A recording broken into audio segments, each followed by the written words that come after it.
If you like my narrations, or the music that I compose for these videos, make sure to like and subscribe, and leave a comment letting me know what you'd like to see in future videos. With that said, enjoy the story.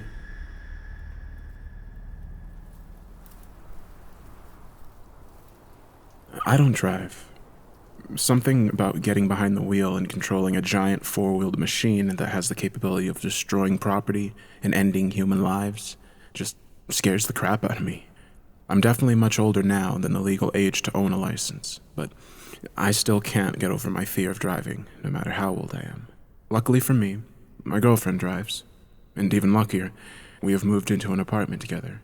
Of course, I still take the bus or walk or bike when the weather allows, but I do rely on her driving skill to get me around sometimes.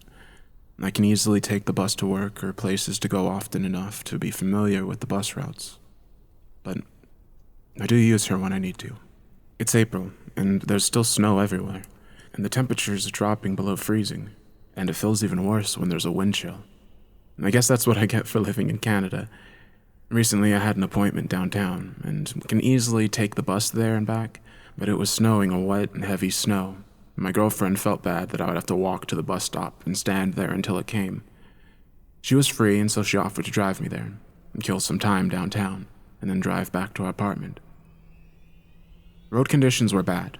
The roads were bumpy and slippery, and there was this looming gray color surrounding us. Visibility was poor. I was glad I wasn't behind the wheel.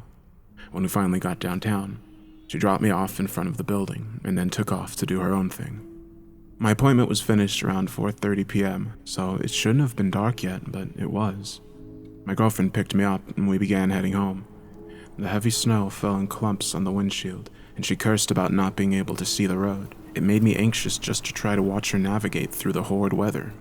I reminded myself that I wasn't the one driving, and tried to relax. We decided to take a different way home. It just seemed very dark, so we tried to stay on roads that were brightly lit. The roads weren't busy.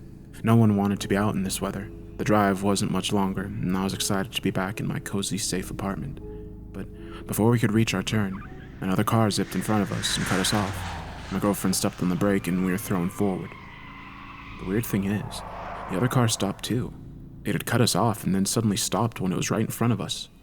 We were stuck behind it. Honking the horn did nothing, so my girlfriend threw the car in reverse so we could get enough space to go around it. The driver of the car also went in reverse and then parked sideways across the road, completely blocking us. We hadn't really been able to get a clear view of the car through the darkness and heavy snow, but now we could see the car was pretty damaged. I don't know enough about cars to tell you what kind of car it was.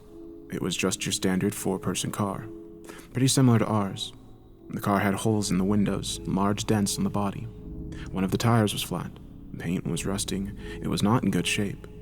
We couldn't go forward to get home unless we went completely off the road.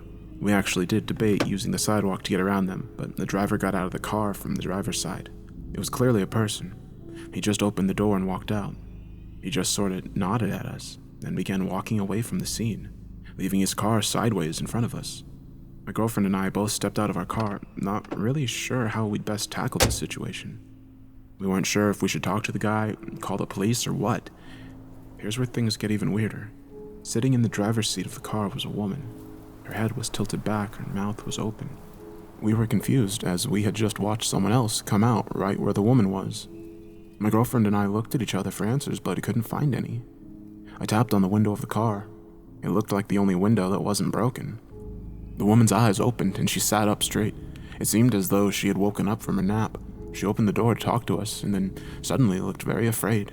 Our conversation was short.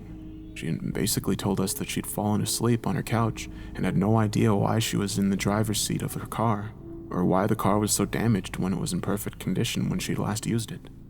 We told her that a man had gotten out of the car right where she had been sleeping and walked away.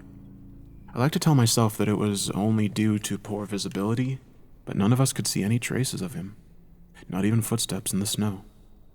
All she wanted was to go home. This poor woman was terribly frightened. She drove her car as we followed behind her to make sure that she got home safely. She lived in a nice house with her husband and children, who all had noticed her car had disappeared. From there, my girlfriend and I let them deal with it. I don't know if the authorities were called or whatever ended up happening. But honestly, I don't really think I want to know.